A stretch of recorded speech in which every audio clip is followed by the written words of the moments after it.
두 번째 주제는 이제 최상병 순직 일주기, 바로 오늘입니다. 최근에 밝혀진 사실 중에 하나가 이제 수심이 가장 깊은데 거기에 이제 입대한 지 넉 달밖에 안 된 최상병이 배치돼서 좀 안타까움이 더욱더 커지고 있고 마음이 좀 무거운데요. 순직 사건과 관련해서 하나의 전화번호가 요즘 눈길을 끌고 있습니다. 02800-7070. 어떤 분들은 직접 전화도 해봤다고 하시던데 7월 31일 당시 대통령의 경로가 있었다. 대통령실은 작년 7월 31일이죠. 대통령의 경로가 있었다 이렇게 주장을 받고 있고 여기에 대해서 대통령실은 아니다 하는 그날 빈번하게 전화가 있습니다. 그리고 문제의 시간 11시 54분 이종섭 당시 국방장관에게 이 전화가 걸려왔고 한 3분 정도 통화가 있고요. 그 다음에 바로 박정훈 대령이 이제 언론 앞에서 브리핑을 하려고 했는데 그게 바로 취소되고 바로 이제 이종섭 장관 주장으로는 이첩 보류를 지시했다. 바로 이 타이밍입니다. 이 전화번호 보니까 조태용 지금 당시는 이제 국가안보실장인데 지금 국정원장이고 주진우 지금 의원이고 아무나 걸 수 있는 전화가 아니에요. 아니 시도 안 걸어봤더니만 통화식으로 나오던데. 직접 걸어보시고 그래서 해봤죠. 아마 많은 사람들이 해봤을 오늘 겁니다. 뉴스 나옵니다. 전원책 7070 전화해봤다. 그 많은 사람들이 해봤을 겁니다. 그런데 하필이면 그날이 지금 대통령이 주재하는 수석 비서관 회의를 하는 날이란 말이에요. 그렇죠. 그게 굉장히 중요한 겁니다. 수석 비서관 회의에는 우리나라는 장관들이 대통령이 참모인데 묘하게 그 과거 아마 YS 때부터 그렇게 시작을 했을지 모르겠어요. 그전에는 장관들이 정말 참모 역할을 했어요. 군사정부 때는. 그런데 문민정부 들어오고 나서 이상하게 대통령이 만기 칠람을 하려고 하고 그리고 청와대가 문제는 청와대가 참모 역할을 한단 말이에요. 비서가 아니라 장관 역할을 하는 거예요.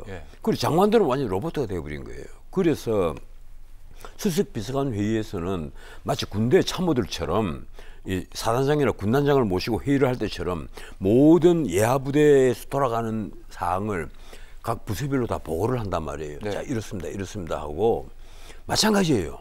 지금 국가를 완전히 옛날에 과거 군사정권에서는 오히려 군대처럼 운용을 안 했는데 이 문민정부 들어와서 완전 군대처럼 이 비서들이 참모 역할을 해가지고 이게 경제비서는 기재부 장관이 할 일을 보고를 해야 될 일을 본인이 다 보고를 하고 본인이 그 결정을 받는단 말이에요.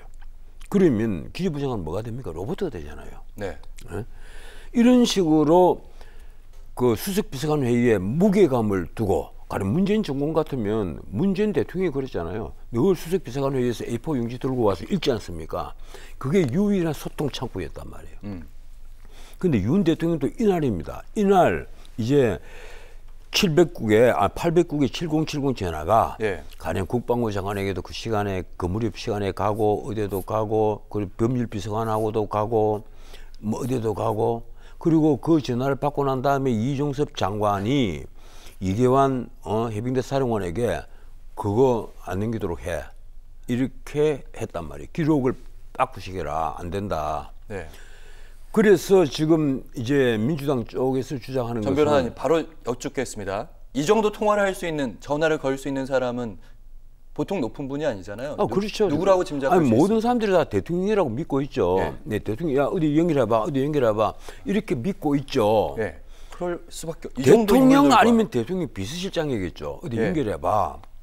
대통령의 뜻을 전달하는 대통령 비서실장 아니면 대통령이란 말이에요.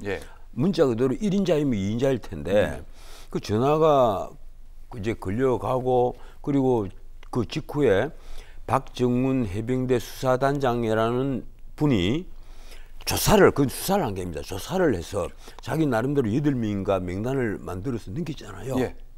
넘기려고 했죠. 그걸 빽해라, 돌려받아라 이렇게 한 거예요. 그러면서 대통령이 이런 말을 했다. 이제 박정훈은 이계환 사령관에서 이렇게 들었다는 거예요. 이렇게 하면 누가 사단장관을 할 수 있겠느냐 이렇게 다 처벌을 하면 그래서 경로했다 이 얘기란 말이에요. 그런데 그 주장이죠. 자 거꾸로 얘기를 합시다. 우리가 미국 영화 같은 거 많이 보잖아요. 대통령이 예, 가령 이런 사안에 있어서 그걸 왜 사단장까지 처벌하느냐 이 얘기를 할 수 없으면 그럼 대통령이 국군 통수권자라고 할 수 있는 겁니까? 난 할 수 없다고 봐요. 예. 대통령 같으면 국군 통수권자라면 당연히 그런 질문을 할 수 있어야 되고 내 의견은 그렇다. 그런 사안에 있어서 어떻게 사단장까지 처벌하느냐. 근데 왜 그 정도로 국군 통수권자니까 떳떳하다면 예. 그리고 얘기를 하면 되잖아요. 예, 그리고 네, 그랬다고. 어차피 수사는 경찰이 합니다. 예. 이 명단은 다 넘어가요. 수사 경찰이 다 해서 나중에 수사심의위에서 임성근 사단장은 무혐의 불성취 결정을 받았단 말이에요. 네.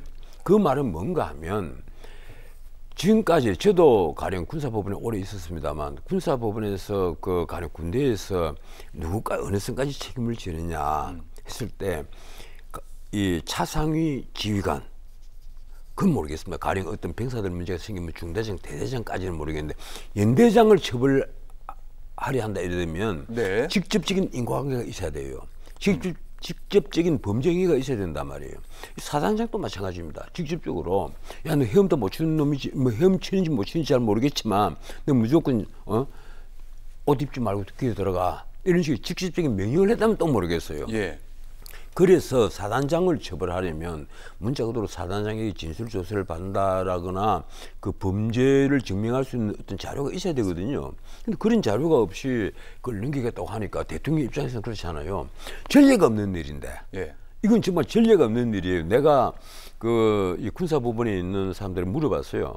내 후배들에게. 근데 그 점을 국민들에게 설명을 하고 이해를 좀 구하면 안 될까? 왜냐하면 계속 뭔가 감추려는 듯한 느낌을 아니요. 주고 아니면 김건희 여사 좀 뒤늦게 입장을 내니까. 아니 전혀 감추려고 하는 것이 아니라 네. 지금 수사를 한 것은 경찰청입니다.